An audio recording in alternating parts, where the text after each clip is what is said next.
how to build a profitable business that you are passionate about. I'm going to start by telling you guys a story.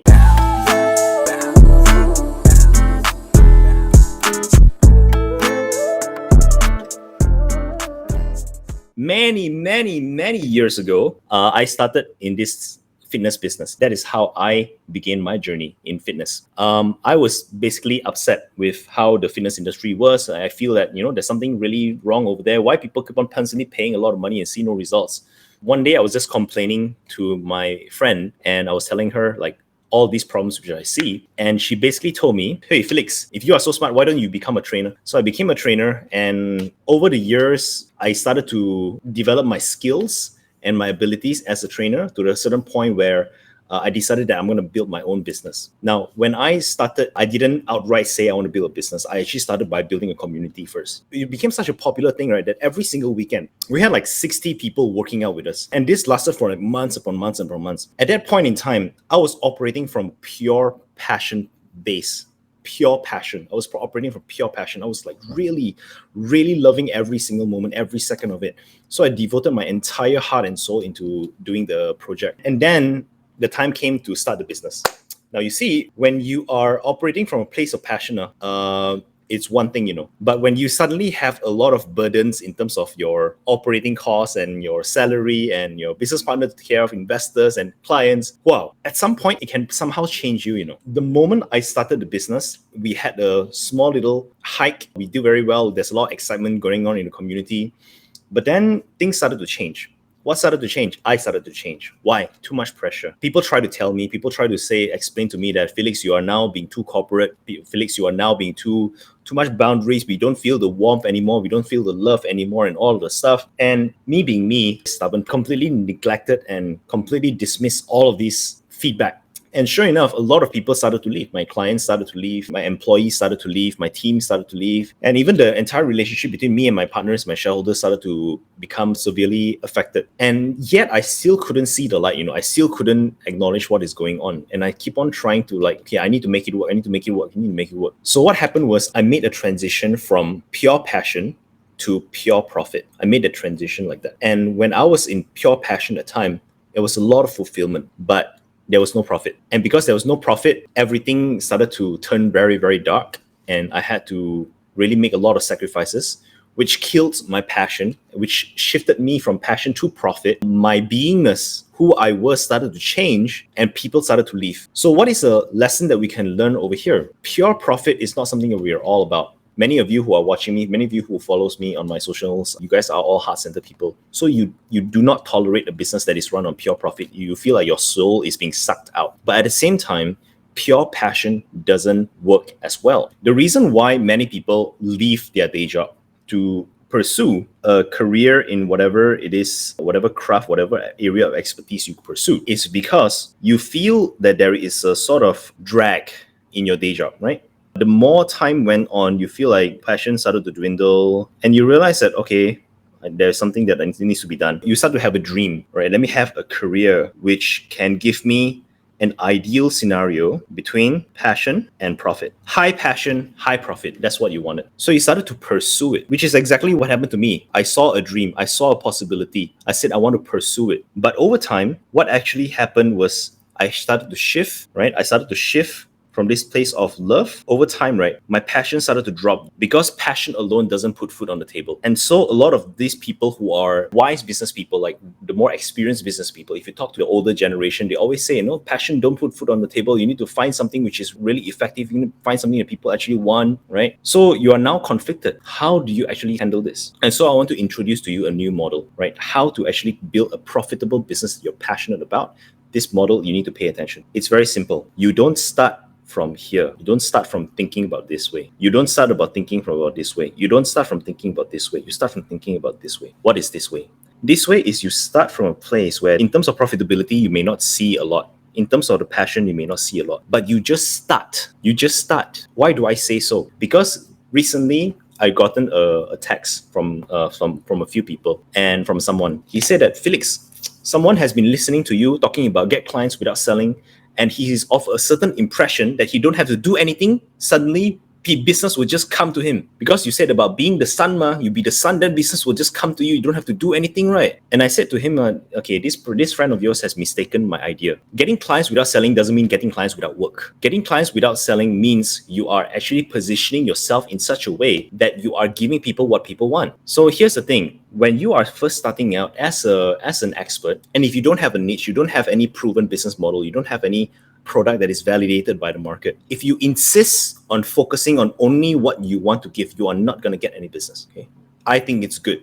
Nobody cares that you think it's good. I think it's great. Nobody cares that you think it's great. Only when the market thinks it's great, then the market is going to respond. You need to start from understanding what the market is all about. And that means that you may not necessarily have a lot of passion for it yet. And starting that way means that you may not necessarily find a pot of gold. Because when people don't know you, when you have no branding, when you're just starting out, do you think people who meet you for the first time is very willing to give you high ticket amount of money? No. And that is where another mistake that people make when it comes to business. I want to charge high ticket. Like before they start a business, they're like, I want to charge high ticket. I want to charge 5K per client, and I want to find the people who is willing to pay me 5K. For what? For what reason are they willing to pay you 5K? What is your positioning? What is the level of trust, right? We need to spend time in the market to create that level of trust. And the way you do that is you give some people something which is easy for them to take. Something easy for them to take on first. Like your low ticket offers. Highly valuable, but something that you can give for free or very, very low price that people can use to experience you firsthand. The lead magnets that you create. What about the community that you create? What about the environment? What about trainings like this that I'm doing right now? You don't have to pay anything to experience this, right? Only after your market have experienced you a certain amount of time, you are kind of known in the market that your business will start to hike. People are start to be more willing to pay you more money. And so you will then see that these things start to rise. Understand? Can you guys see where I'm coming from? And businesses are exponential. They grow by percentages. It is not a linear thing. It is not like, okay, I want to make 10K a month at the end of the year. So on January, I must make 1K. On February, I must make 2K. When it doesn't work that way. It very, very often, based on experience, validated by experience, we very often see businesses start very, very low profit, and over time, if they continue to build trust, build connection, right, build respect, build like by the market, but building the reputation and the branding, over time, the business profitability increases exponentially. All I'm saying is, don't be so demanding. Like, this is the only way I want. Either I have this or I don't have it at all. Don't be so fixated. Be more flexible at the start. Don't be so fixated on what you want at the very beginning. Be focused on what people want. And that means you need to accept that at the very start, it's going to be something which is low passion, low profit. And then as you learn more about the market, this is a key point here. As you learn more about the market and you interact with the market, you build your reputation and your trust, the level of profitability and passion, you'll find various ways. You find various ways to monetize. You find various ways to find the intersection between what you love and what the market wants, right? Do I make sense, guys? Am I making sense? I want to thank 𝗬𝗏 for creating this slide because he is very good at coming up with nice slides. The best business are the ones that you can find purpose in serving people with passion, promise, and profit. Quoted by 𝗬𝗏. So how are you going to do this? First step, you need to ensure that you are putting aside the result, putting aside the result and the level of love, putting aside all of that for a moment. At the very beginning, you need to be in a business where there's three elements all in all. And the first element is the element of people that you love specifically, right? People that you love. And I also want to add that loves you back. When I say that loves you back, meaning there is a certain way that you are showing up that people really like. As an example, I show up quite abrasively because like all of my clients love me for telling them my truth, right? Which means people who are very sensitive, they can't stand me. They are repulsed by me. But at the same time, I also need to learn how to speak in such a way that more and more people is able to accept my truth. It is a two-way street where I am constantly working on myself. And the more I work on myself, the more people are having access to me. And the more I'm able to do that, the more this circle grows. The more this circle grows, the easier it is for me to find the kind of people who loves me, who I also love at the same time. That is the first element. The second element is profit. What do I mean by profit? What I mean by profit is people who can pay you. People who can pay you. That means people who loves you and who can pay you what you need in order for you to not only survive, but grow and scale. So by 𝗬𝗏𝗡's measurements of standard, right, he would say that people who is nice to work with him, minimum are able to pay 3K one shot. Okay. So for you, I also want to invite you to consider the same. Have you been serving the people who needs to Hokkien say pak pato? Pak pato means ikat perut. You know, you have to starve yourself to afford the service. Don't work with people like that. If you choose to work with people like that, understand that it's charity. You are doing it as a matter of contribution, but please take care of yourself. You can't make an impact unless you can make $1. So the second element is profitability. If the market is suitable for you, it means that this market is able to pay you at least 3K one shot without batting an eye. And then the third thing is promise. Promise, what does it mean? What it means is you are able to help the market. You are able to help this person. Like if they tell you, if let's say you're in fitness, I want to get six-pack abs, you need to be very honest with yourself. Can you help this person get six-pack abs? If you can't, don't say that you can, okay? Why? Because if let's say word gets out that you are promising things that you cannot deliver, your reputation is going to be affected. And in the expert industry world, reputation is everything. Like one of my clients, like she has such an amazing reputation in the market. People keep coming to her even if she rejects them. You see, reputation is a very, very important thing. If you have the right people and you're able to help them, but there's no profitability, you are running a charity business, okay? Like this. If you are serving the people who love you and these people are able to pay you, but you are not able to help them deliver the results, it is called a scam. Sorry to say. It's a very nasty word to hear, but many people are unconsciously doing this. Don't you think so? There are many coaches and trainers out there and experts out there who are unconsciously doing this. There are so many people. It's shocking. Like I joined a certain course at the starting of this year. They run a 3-day boot camp. The 3-day boot camp was like $500, I think. The mentoring was like $4,000. I paid for this thing, right? I paid my first half of it. And so far, what I observe is that one of the promise that they have is Monday, Wednesday, Friday, we meet up. But every Monday, Wednesday, Friday, we meet up to talk about the exact same thing. Basically, the day one contents of their boot camp is repurposed into Monday. Their day 2 contents is repurposed into Wednesday.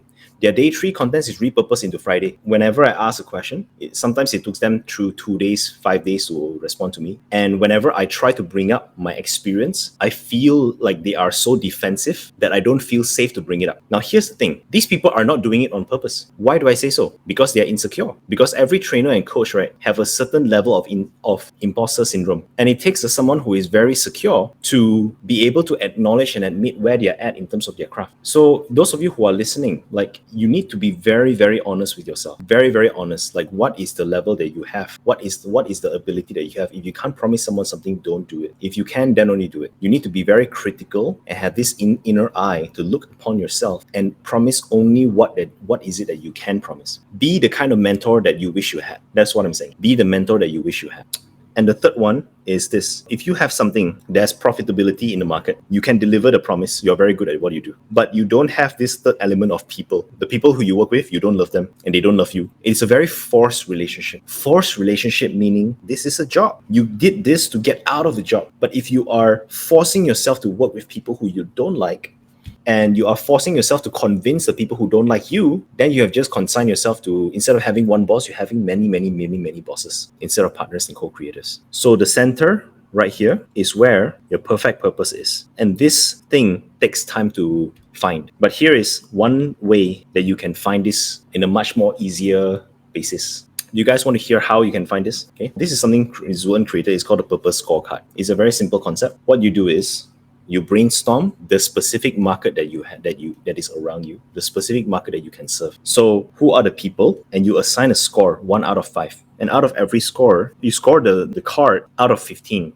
So one example, right? At the very beginning of Unstoppable You, I was looking at quite a number of kind of people. Like if I were to choose, let's say students, right? Students who want to start biz. Now, students who wants to start a biz, they have fiery passion. I also have fiery passion to teach them and coach them. 5 out of 5. Can I help them? I can help them, but it's not going to be fast because I need to work through all of their mental blocks and the naivety and overcoming their ego and all of those things. So 3 out of 5. Profitability, 1. Because very few students actually have money. Those who have, they have to ask their parents. Now, what about solopreneurs? This is what I started off Unstoppable Youth with, solopreneurs. Solopreneurs, I realized that I have a strong passion to help them. Now, solopreneurs is very vague lah. It's quite vague, and I wanted to help solopreneurs because when I talk about solopreneurs, I'm talking about literally any solopreneur. E-commerce, a coach, an expert, a freelancer, whatever. I have strong passion. I'm a very passionate person. In terms of the promise, not all, because if somebody comes to me and say, okay, I'm a e-commerce, I have zero experience in e-commerce, and I don't even like doing e-commerce. So I can't say that I can help them. I am more towards service-based. And so in terms of the promise, like half lah, I would say 2.5. In terms of profitability, I realized that the solopreneurs around me, most of the time, profitability not very good. So profitability around 2 to 3, if I'm being generous. And then finally, as I keep on working, as I keep on talking to the market, as I keep on having enrollment conversations, I realize that experts and coaches who are from first world countries, that means Europe, that means America, that means Australia, Singapore, I have very strong passion for them. I can most definitely help, because as I talk to them and I hear all the nightmare problems that they have with their past coaches and mentors, right? And I interact with them and I continue to help them. I realize that I can give them a lot of results. So promise is 5. And profitability is also 5, because for my price point in Malaysia, once you convert the whole thing, right, like it is a 4-to-1 conversion ratio, 4.2 to 1 conversion ratio. So $500 in America is like 2-point-something K in Malaysia. And for me, that's like, okay, cool. That's good for me. And so this became eventually my main target market. So now let's put it all the score inside. 5, 3, 1, that's 9. That's 9 over here. There's 10 over here, and there's 15. So what you do is you basically brainstorm a number of this and you score like passion, promise, profit, passion, promise, profit, passion, promise, profit. And for the ones who scores the highest, that's your ideal client. Your entire business model is built on serving this market. But you got to take action. You got to take action. You got to go out and you got to test.